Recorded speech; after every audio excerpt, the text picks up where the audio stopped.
சிக்குட் சேனலின் அன்பான வணக்கம் ஃப்ரெண்ட்ஸ். இங்கே பாருங்கள் போண்டா தான் ரெடி பண்ணியிருக்கேன். ரொம்பவே நல்லாயிருக்கும் ஃப்ரெண்ட்ஸ்.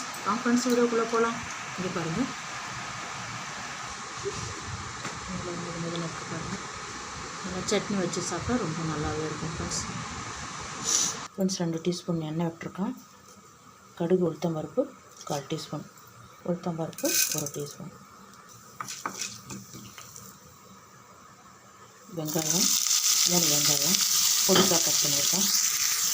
பாதி அளவுக்கு வதங்கினா போதும். அதாவது பச்சை மிளகு கருவேப்பிலை ஒரு பொடிசாக கட் பண்ணியிருக்கேன். 1/4 டீஸ்பூன் இஞ்சி பூண்டு பேஸ்ட், மஞ்சள் பொடி 1/4 டீஸ்பூன். ஒரு 2 நிமிஷம் நல்லா வதங்கிட்டு சூடு நல்லா ஆறுனதுக்கப்புறம் மாவில் சேர்த்துடலாம்.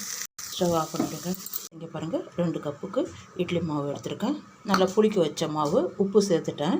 இங்கே பாருங்கள் கடலை மாவு 1/4 கப்பு இருக்குது. நம்ம ரெடி பண்ணி வச்சுருக்க இந்த வெங்காயத்தையும் மாவில் இதில் கொஞ்சமாக உப்பு சேர்த்துருக்கேன்.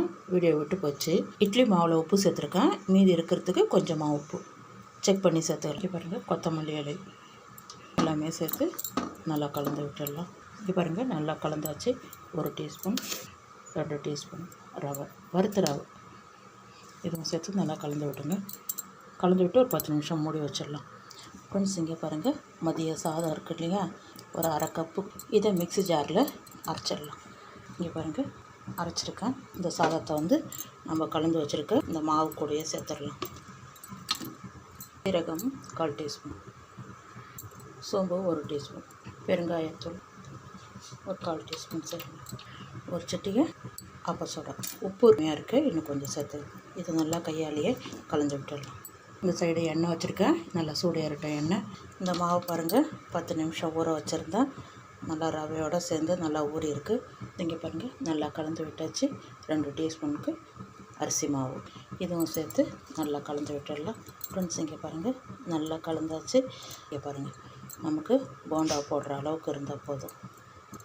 அப்படியே எடுத்து இப்படி உருட்டி போட்டால் வரணும். தண்ணியில் நனைச்சிட்டு அதுக்கப்புறம் மாவு எடுத்து போடுங்க. உப்பு இருக்கான்னு ஒரு டைம் செக் பண்ணிவிட்டு போண்டா போட்டுடலாம். ஃப்ரெண்ட்ஸ் பாருங்கள் கையை தண்ணியில் நனைச்சிட்டு எடுங்க, அப்போ நல்லா ஒட்டாமலே வரும்.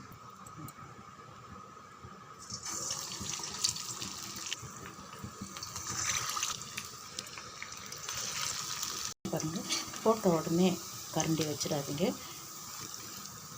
ஒரு 2 நிமிஷம் விட்டு போடுங்க. எல்லாமே அழகாக திருப்பி விடுங்க. தீ சிம்மில் வைங்க.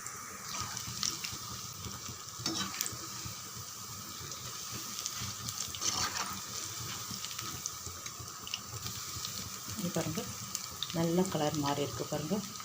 இந்த கலர் இருந்தால் போதும். அப்படியே எண்ணெயை வடிய வச்சுட்டு எடுத்துடலாம். அப்படியே தட்டுக்கு மாற்றிட்டேன்.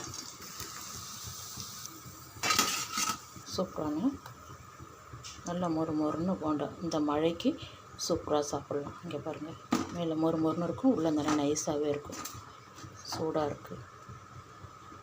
வாங்க ஃப்ரெண்ட்ஸ் சாப்பிட போகலாம். மீதி இருக்கிற ரவையும் இதே மாதிரி போண்டா போட்டு எடுத்துடலாம். ஃப்ரெண்ட்ஸ்